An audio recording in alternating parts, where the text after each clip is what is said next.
Welcome, ladies and gentlemen, to a brand new Reaction and Review UK.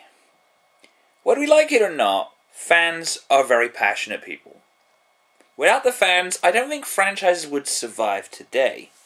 They do things like fan comics, fan fiction, and now and then they make fan movies. Now, we've heard of 2 movies surrounding this character, and one of them, let's be honest, it's never going to see the light of day. This one has finally dared to show its presence at last. I believe this was supposed to come out 2 years ago. Well, you know what they say, better late than never. Today's movie is good. And I use that term, movie, because I want to just get on that real quickly. See, some people say you shouldn't judge things because they're fan makes or they're on the internet. When I'm looking at the description of the video, it has the word film in there, and another word for film is movie, so therefore it is being treated as a movie regardless. Deal with it. Where was I? Oh yes, tonight's movie up for review is Sonic. That's what they're going to go with, apparently, just Sonic. Not Sonic the Hedgehog, or Sonic fan movie, or Sonic some crazy annotation, just Sonic. I'm getting an Ang Lee vibe from this. So, is this movie any good? Is it better than Blue Core Studios' Mega Man fan movie? Or is it just about as questionable? Let's find out. With that in mind, everybody, grab yourself a drink. It's time to kick back, relax, and let's watch Sonic. Okay, if you say it's Planet Mobius, why are there people? You know, there's a big difference between Mobius and Earth, LeBron, just saying. Must lose your humanity. I don't know anything. I like this Robotnik. It's cold, heartless, and it's kind of a less cheesy version of the Satan series. So, that was Sonic. There's no Sonic the movie or Sonic the Hedgehog, it's just Sonic. So that was Sonic, let's just put an end to that. Alrighty then. First of all, let's ask the big question. Was this really worth the wait? You know, is this all the hype that it promised, and, you know, did I really enjoy this from start to finish, and was it, basically what I'm getting at is, was it worth the wait? No, not really. So it's okay, it's good, but not really worth all that hype and wait. But let's just get down to that. First of all, in terms of pros, it is great hearing Jaleel White's voice again, because I tend to identify him as Sonic, but I have enjoyed the other voice actors that have played him since, you know, Griffith, Drummond, and Craig Smith, who plays him now. And I kind of like how he didn't particularly go for the Adventures of or the Satan voice. He kind of tried to change it up a little bit. You know, kind of kept you on your toes. It didn't give you the voice you expect. Which is kind of like what I like about Mark Hamill when he plays the Joker. He kind of changes it up now and then. Although, to be fair, if the movie didn't have Jaleel White in it, I don't think anybody would have cared. Oh wait, it's Sonic, of course people would have cared. But, you see what I'm trying to say is, I kind of feel like they used Jaleel White as kind of like a selling point here to sort of jumpstart it even further. And, well, to be fair, I've heard the vast majority of people who have voiced Sonic on the internet, and with the exception of Smooth, yeah, I would have gone with Jaleel White too. I have to say I like Robotnik in this movie. You know, he comes across as kind of cold, menacing, but it doesn't overdo it, which is kind of what I don't like about the Satan Robotnik, because he really hams it up and chews the scenery half the time. But this Robotnik, it's more sort of cold, you know, it's sinister. It's kind of like Hugo Strange from Arkham City, that kind of sinister, you know, without overdoing it. I would love to have seen more of him, but we'll get to that. I do like the idea of the premise in places because it's kind of an interesting take on the old Sonic formula. You know, instead of, you know, like collect 7 Chaos Emeralds and defeat a fat man, it's kind of like Robotnik, you know, talk about utopia and society, perfect world order and this sort of stuff. So it's basically conformism, society and utopia versus rebellion and freedom, you know. Kind of those elements that Satan kept preaching on about, but it doesn't sort of shove it down your throat in times. So I like Jaleel White. Robotnik, whoever played him, you know, Sega, make Robotnik more like this now. Seriously. I mean, I like, you know, snooping as usual, and I think, what's his name? Mike Pollock's okay, but I like Robotnik more like this. And the premise in places is okay. Now we're going to get into the complaints. Apparently, I remember Libron, or however you pronounce it. Apparently, according to him, this movie is canon. Yeah, because this takes place before all the Sonic games. And I don't need to point out that it is a fan creation, and it doesn't really count as canon. Just because you're a fan doesn't make it, part of the story. Just saying. Did I really need more fucking human characters in Sonic the Hedgehog? Because, that's the one thing you think about with Sonic, right? Human characters. No, I'm sorry, it's just... I know this is kind of nitpicky, but I'm getting sick and tired of human characters in Sonic games. All they do is, they distract away from the main focus itself. See also Chris Thorndike. And at times they really add nothing to the whole story. I know Sega tried to make humans more of an integral part of the story by introducing the GUN, but seriously, who actually likes those guys? Who actually said, oh yeah, GUN, my favorite characters? Nobody gives a shit. They were just a foil to throw in for SA2 in the Shadow the Hedgehog game, and kind of been phased out since then. I think the last time they ever had an appearance in the games was Sonic 06, and we all know how much we love that game, don't we? I think the greatest sin this movie has is it's 18 minutes long. Because there are so many plot points, ideas, and exposition in this movie, none of them are ever explained or expanded upon. The opening shot of this movie is a ring, and then the Chaos Emeralds come out, obvious in allusion to the Special Zone and the Chaos Emeralds themselves. The Emeralds appear, they disappear. They don't reappear until right at the end of the movie. Never expanded upon, never explained, never given exposition, that's it.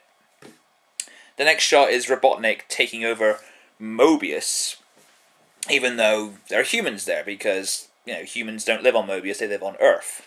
I don't care what the Archie comics do. I'm sticking to what I know, thank you very much. So, Robotnik takes over. We never see it, it's never explained, and 3 months later, he's just done it like that. Didn't know hostile takeovers could be that efficient, And then Sonic says at one point, I'm going to tell you how it got this way and how I'm going to make it go back. Didn't explain shit. The whole thing about roboticization and just Robotnik's ambitions, never explained and never expanded upon, and so you're kind of left wondering, it's like a giant missed opportunity. And it all falls down to this 18 minutes, because I'm pretty sure on the cutting room floor of that movie, there's like hours of material there. Which is why I feel like this should have been at least an hour, like the Mega Man fan movie was, or it was about 50 or so minutes. You can't really tell a full detailed story, as complex as Sonic the Hedgehog, in 18 minutes. You can't do it. I mean, the Pac-Man movie I saw, that was summed up in less than that, and to be fair, that's all it really needed. But something like Sonic, Mega Man, or dare say a Castlevania movie, you cannot sum that up in less than 20 minutes. 18 minutes is the average length of a porn film, in some cases. That's kind of sad. Just saying.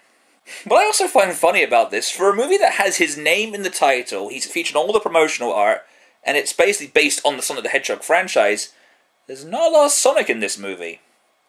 I mean, he shows up, he says a corny line, disappears for about 3 or 4 minutes, he reappears, says another corny line, disappears again. I mean, there's a lot of him near the end, but it's like, did you really have to waste all that time on fucking human characters?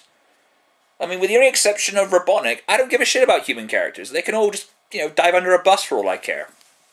That's like making, I don't know, it's like kind of like making a Star Fox movie, and you don't even focus on the conflict or the Star Fox team, you just focus on some boring political bullshit. Then again, it would just be the Star Wars prequels, but with furries then, wouldn't it? But yeah, that's a pet peeve. It's just like, I mean, I can understand why. I mean, part of the main reason is, they can't afford it. Because CG is an expensive thing to have, and I can understand that. But like I said, if you're not really going to have a lot of Sonic in the movie, then don't make a Sonic movie. Because it's obvious what you want to make is radical freedom fighter of the movie. That's kind of what it looks like. Having said that, Sonic's CG effects are really sloppy at times. And I understand it's a low-budget movie, it's a fan movie. I'm not expecting ILM or Avatar-like CG effects and whatnot. But at times, I mean, he looks good. It's good to look at when it's staying still. But when it starts moving, it does that really sort of weird, like, early 3D movie effects. The kind of like 3D effects you saw probably in the earliest seasons of Reboot. They're just trying to get their hands around the 3D technology. So yeah, Sonic doesn't, I mean, the model, I like the idea, like, his spines have got more, like, a fur and, like, quill quality to it. I kind of like that idea, because it makes the Hedgehog stand out a bit more believable than just these blue things just sticking out of the back of his head. I mean, it's more believable. I will give them that. So that's another positive we can say. I like the redesign of Sonic. But when that starts moving, it's like, oh god, it just doesn't look right. Another nitpick is they throw in Knuckles, kind of like a Easter egg or a hint of a possible sequel. And this is a nitpick, okay? Knuckles doesn't have fingers. I mean, you could probably make a Knuckles hand with it, and it's kind of like this giant like lump of skin that looks like one finger kind of thing. He doesn't have fingers. I mean, you got the Knuckles that kind of look like hooks for some reason, but yeah, I'm just nitpicking now. This is just one last complaint I've got with it, and this is more back towards the whole premise thing. I mean, I like the idea of the way they structured it, but I've got this one problem with it. It can't decide if it wants to be the games, the comics, or the cartoon series. I mean, what I mean by that is, when the movie starts, you see the rings, you see the Chaos Emeralds, it mentions like South Island, Planet Moods, you're thinking, oh cool, it's going to be just like the old games, before all this Station Square GUN crap showed up. And then suddenly we see, humans, and you're thinking, oh great, we're going to more the Dreamcast modern era kind of stuff. Yay. And then they mention, Kintobo or Robotnik, the whole roboticization, you're thinking, oh, so now we're pandering to the Satam series. I know the Archie series has its own thing, but I don't give a shit about Archie. I'm more of a Fleetway kid at heart, to be honest. But I just feel like I wish they would pick something, Are you going to make it more like the Mega Drive era? Or are you going to make a movie based on the Dreamcast / modern era? Or are you going to pander to the Archie Satam crowd? Now, I know you get things that can abridge it all in one package, which is Arkham Asylum, which had references to the movies, comics, and the games in there. But we're not talking about Batman, or something as complex as Batman. We're talking about Sonic the Hedgehog. The little blue rodent that collects rings, and he fights Theodore Roosevelt. I mean, it's not complicated, and it doesn't need that much depth to it. I would have preferred it if it just picked something. If the whole movie was just from Sonic's perspective, If the whole movie was from Sonic's perspective, running around a field, and every now and then we see Robotnik, that would have been great. Throwing in all this GUN and the military thing, But having said all that, once we weighed up all the pros and cons, what do I genuinely think? I think it's a nice effort, and it's good to see that fans can probably do a better movie job than Sonic could, but it's too short. It doesn't focus on the title character. It throws in more human characters that are never explored, never developed, and I don't give two shits about, and it's a giant missed opportunity. That's probably the best way I can sum this up.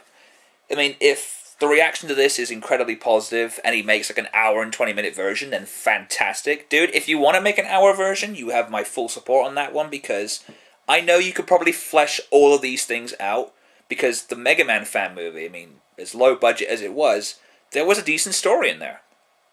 This has the potential of being a decent story, but the problem with it is, like I said, too short, and it doesn't focus on the things that need to be explained.